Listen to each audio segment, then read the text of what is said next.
Have you ever felt that crushing weight of debt? The constant calls from banks, that just overwhelming fear that you're drowning, maybe. No way out. It's a heavy feeling. Yeah, it's really soul-crushing for so many people. This feeling of being buried under bills and, well, the future just feels so uncertain. It happens fast, too. It does. Many of us have faced it or, know someone who has. Where just trying to make ends meet turns into this desperate fight. Well, today we're taking a deep dive into that world. It's often misunderstood, I think. Credit card debt and collection agencies here in America. It's surprisingly complex, but maybe navigable. There are layers to it, definitely. Our insights, they come from this really compelling first-hand account. Someone who truly lived it. Oh, really? Yeah, went from maxing out 11 credit cards after an accident, 11, to almost clearing every single dollar. Through a process that, honestly, sounds kind of unbelievable. That's quite a turnaround. Right. So our mission here is to unpack this whole system, uncover these surprising mechanisms that most people just don't realize are there, and maybe give you a shortcut to understanding what feels like an impossible situation. So let's set the scene. This person's story, it's pretty raw. Imagine an accident keeps you from working for 3 months. Just 3. So that's all it takes sometimes. Exactly. Suddenly, that financial ground you thought was solid just crumbles. Our author found themselves right there, maxing out 11 credit cards. 11. Wow. And with no income, well, they just couldn't pay. The bank started calling constantly. Oh, the calls. Yeah, and the stress just skyrockets. They even mentioned, thinking about how it works elsewhere, like hearing about fear of jail for debt in Turkey.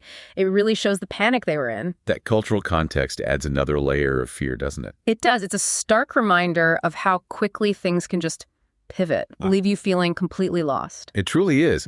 And what's really crucial here is the immense emotional toll, the psychological impact. It's never just about the numbers on a page. Right. It's that constant anxiety, the feeling of losing control, like your whole future is just collapsing. And circumstances, they change so fast. Illness, job loss, an accident like this one. And suddenly, manageable debt becomes this huge burden. It's easy to judge from the outside, maybe, but when you're in it, it's profoundly isolating. Absolutely. And in that moment of despair, their first thought, like probably many Americans, was bankruptcy. A common thought? Yeah. For our listeners, maybe just a quick refresher. Can you explain how bankruptcy generally works in the U.S. and what those big immediate consequences are? Sure. So in the U.S., bankruptcy, it's a formal legal process. You basically declare to a court, I can't pay my debts. Okay. A judge reviews everything, and if it's approved, those debts are legally wiped out, gone. But yeah. And it's a big but. Yeah. The consequences are significant, long-lasting. Your credit score, it basically tanks, drops to near zero. Wow. And you're pretty much locked out of most credit services for 7 years. 7. That's a long time. It is. Plus, that bankruptcy stays visible on your credit history for a decade. It casts a long shadow. It really is a last resort with major implications. Okay, so our author is navigating this intense time. Days turn into weeks, the stress is just mounting. But then something shifts, a turning point. Okay. Both the author and their wife find new jobs so they can finally start making some payments, on personal debts. And then the surprise, the first letter arrives. From the bank? No, not from a bank they owed money to. It was from a collections agency. Oh, okay. It sounds like a weird detour, maybe, but this is actually where the whole debt game fundamentally changes, isn't it? That's exactly right. This is where the system kind of reveals its hidden flexibility. It's a game-changing secret many people just don't grasp. Oh, so? Well, most people think debt is fixed, right? You owe X amount to bank Y, and that's that. Yeah, seems straightforward. But when you fail to pay a bank for a while, they don't always just keep chasing you. Often, they sell your debt. Sell it. To who? To a collection agency. And here's the key thing. They sell it for a fraction of what it was originally worth. Sometimes, like half, or even less. Wait, so the banks, they aren't losing money if they sell it for so little. What's the logic there? That's a really crucial point. It seems counterintuitive, like they're taking a huge loss. Right. But they're incredibly strategic. Often these debts are insured. So between insurance payouts and selling the debt, the bank usually recovers what it needs. Yeah. They're not really losing out. Ah, okay. Makes sense. So then the collection agency steps in. Yeah. They got the debt cheap, right? Their job is just to collect whatever they can from you. And because they paid so little for it, They have this massive margin to play with. Which opens the door for negotiation. Exactly. Yeah. That's the surprising opportunity. Now, once this transfer happens, yeah, your credit score takes a hit. Definitely.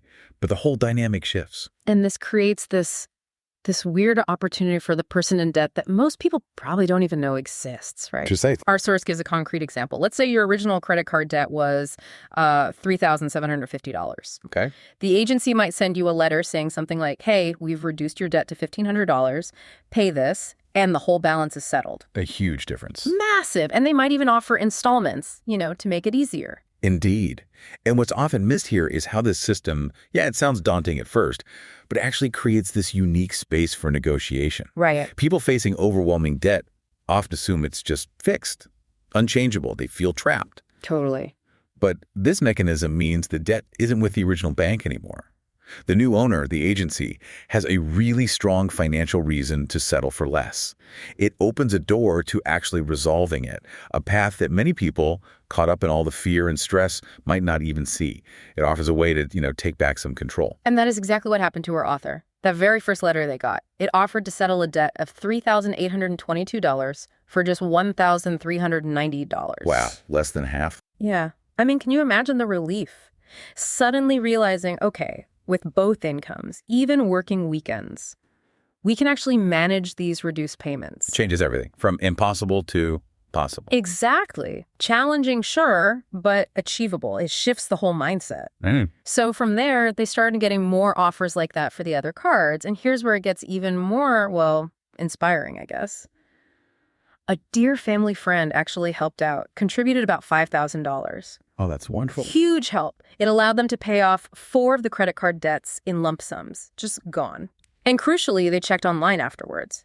Balances showed $0. Zero. That must have felt incredible, seeing that zero. Oh, absolutely. One by one, they just systematically knocked out all 11 credit card debts this way, turning that impossible mountain into like a series of hills they could actually climb. This author's journey, if we connect it to the bigger picture, it really showcases a powerful way for people to regain control. It's not just about giving up or defaulting. It's about strategic action, understanding how the system actually works.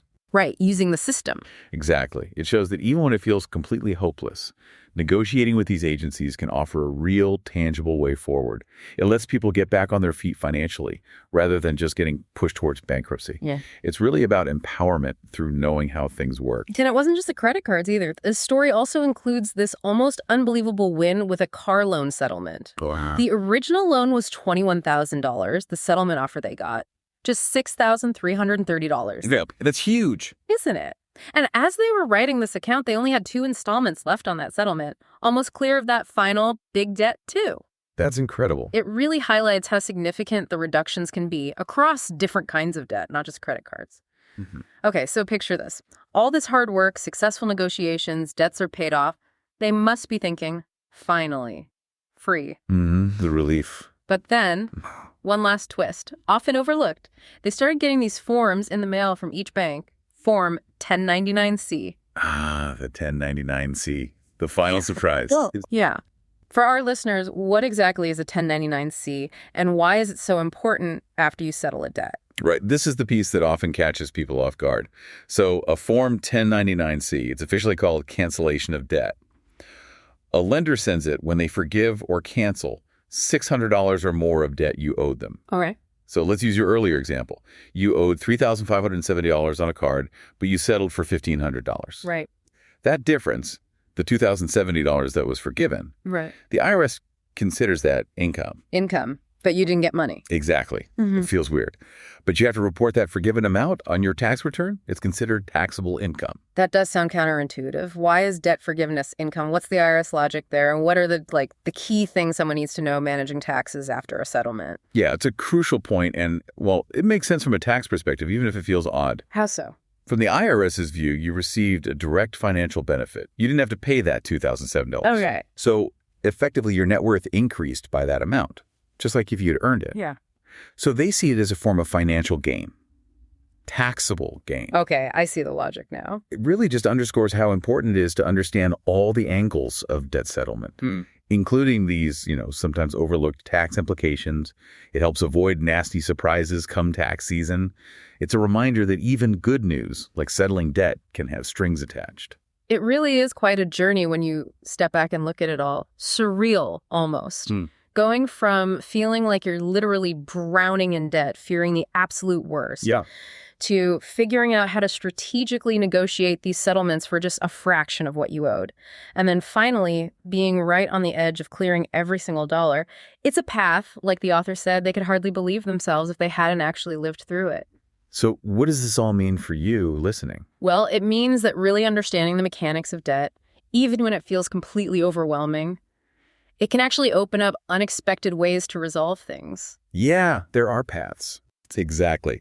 This deep dive shows there can be a way forward that isn't just despair or the really drastic step of bankruptcy. It's about recognizing how the system is designed and maybe using that knowledge to your advantage, even in really tough times.